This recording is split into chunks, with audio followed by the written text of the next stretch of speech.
Hi, it's Blaze again with Blaze Handcrafted Woodworks. We're getting ready to start a cabinet job, and I think I'll take you guys along for the ride. So the first thing we do is we rip our sheets of plywood at 23 1/4 of an inch, and then we cross cut them at 35 1/4, and I'll explain why.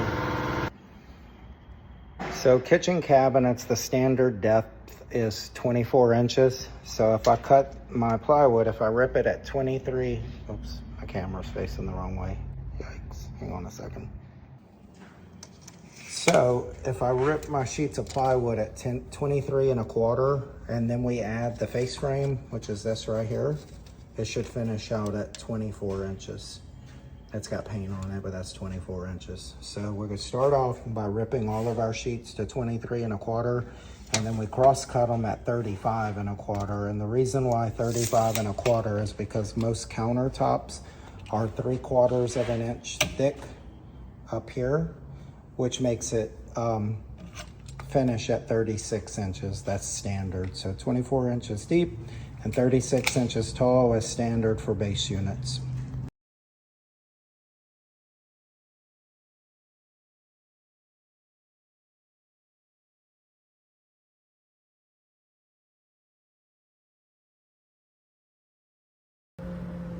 Okay, so for this job we need 10 sides, so I just ripped a bunch of sheets at 23 1/4.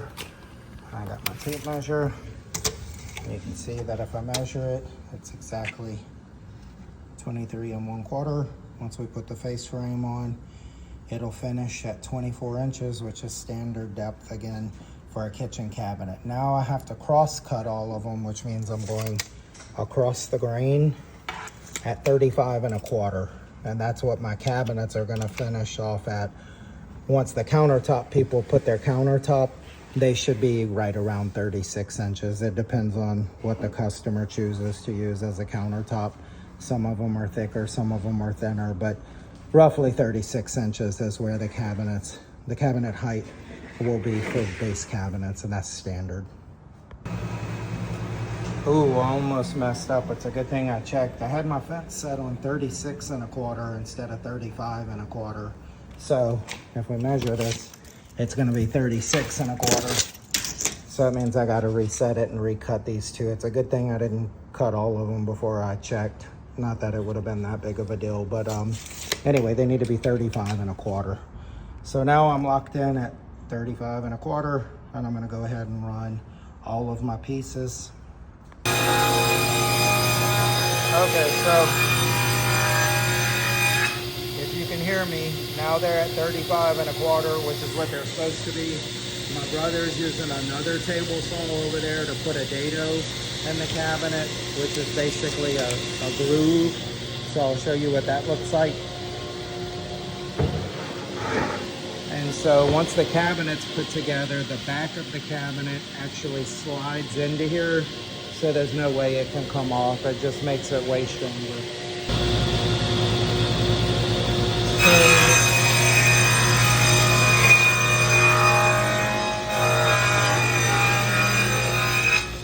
That's my brother Mark making all the dados in them, which again is this. So basically we're making all of our sides right now, and I'm getting ready to make the cleats, which the bottom of the cabinet sits on. So I'm gonna do that right now. The cleats are 3.5 inches by 19 3/8 of an inch. So I'm gonna cut a board 19 3/8, and then I'll cross cut it, I should say, at 19 3/8. And then I'll make, let's see, I have 8 sides, so I'll have 16 cleats. So I'll rip enough material to make 16 cleats. No, I'm tripping. I got 8 sides, so I need 8 cleats. Sorry.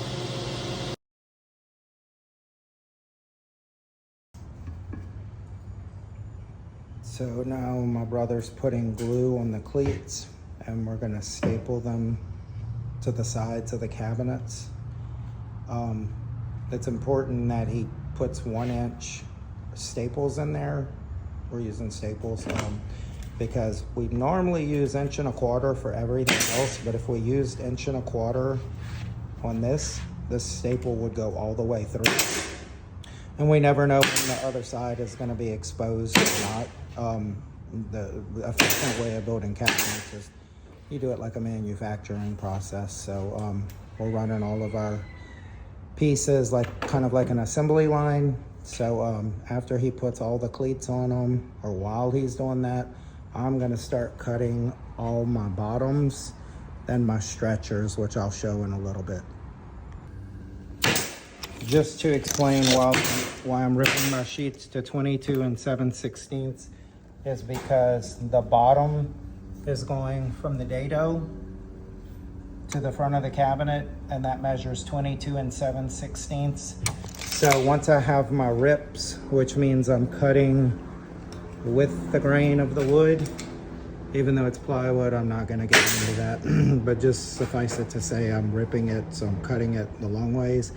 And then I have to just, after I have that established, all I have to do is figure out which widths the cabinets are and deduct 1 3/16. And the reason why 1 3/16 is because all this stuff is imported.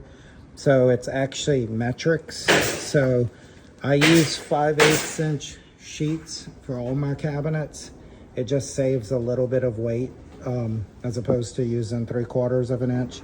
And I've never had a problem. It's just as strong. It just saves me a little bit of weight. So anyway, but 5/8 and 5/8 is supposed to measure 1 1/4 of an inch. But like I said, this isn't a true 5/8. So 1 3, if you measure two of these together, it's 1 3/16 every single time. So I'll try to show you if you can see my tape measure. So it's not actually 1 1/4 inches. I don't think the contrast is weird, so you can't really tell, but anyway, you'll just have to believe me, it's 1 3/16. It's not 1 1/4.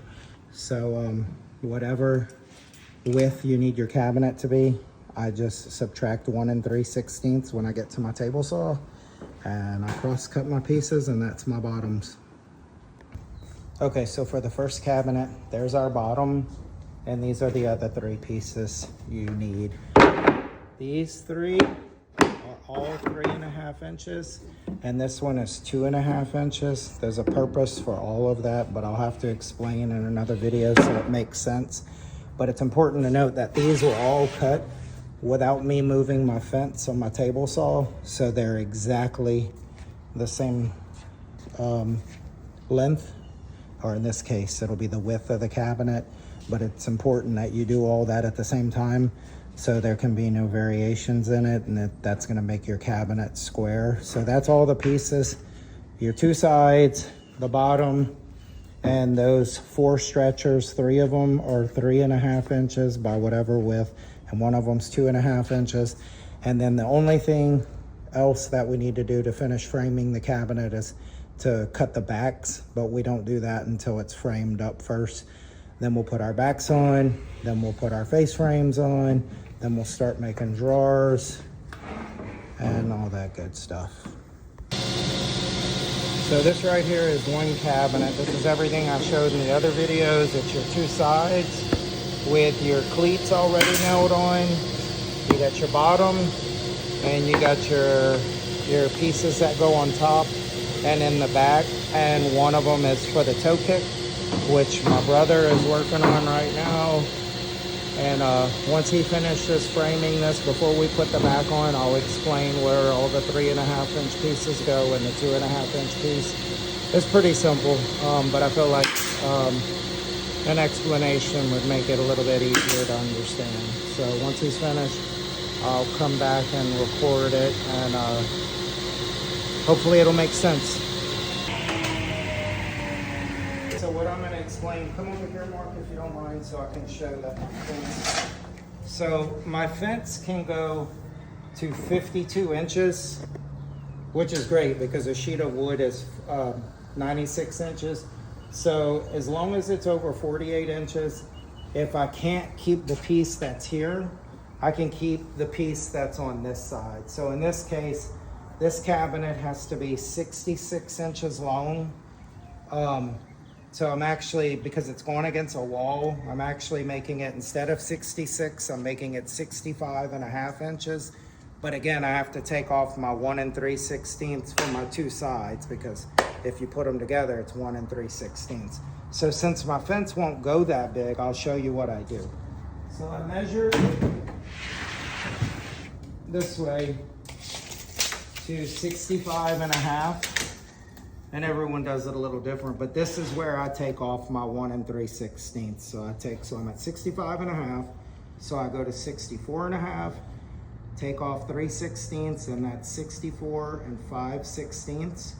Well, again, I just showed you my fence won't cut anything 64 5/16. So what I have to do is I have to flip my tape measure around from this way and read it, and it's right at, can you show that, Mark? It's right at 31 3/4. So you think, well, if I set my fence at 31 3/4 and I cut it, the leftover piece will be what I need, the 64 5/16.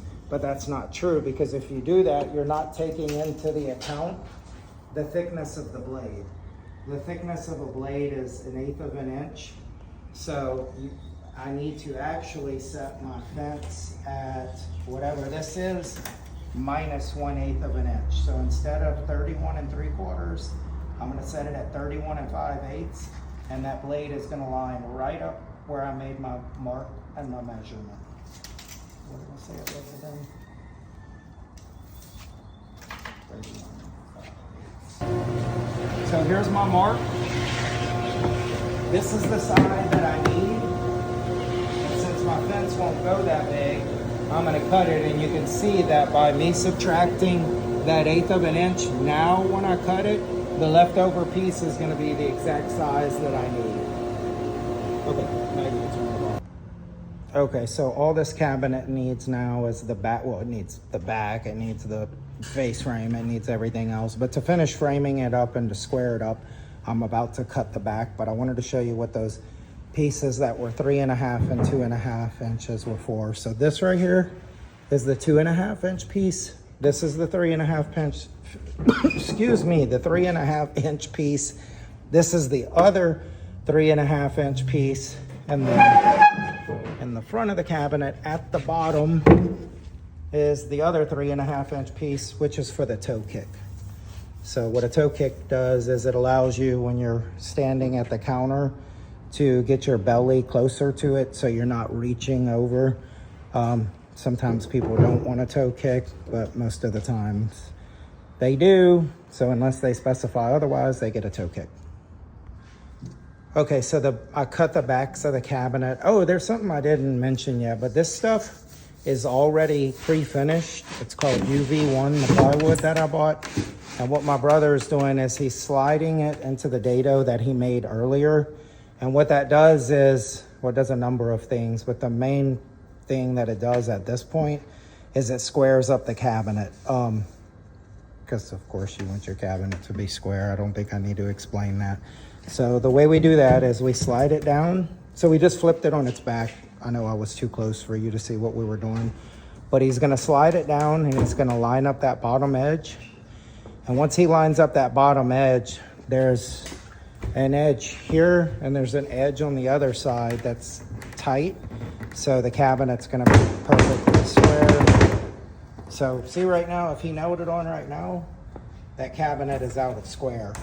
But once he puts a staple in it and he uses this as like leverage and he makes it flat on that side, then you know that the cabinet's gotta be square, because I just cut the back on my table saw and I know that my table saw cuts square. If not, it'd be a very dangerous tool. Okay, so we got a little small cabinet job framed up today. So this is on this side gonna be a stack of drawers, then the sink, then the dishwasher, then a stack of drawers, then the stove, stack of drawers. On this side, we're gonna have 4 drawers on top and 4 doors at the bottom.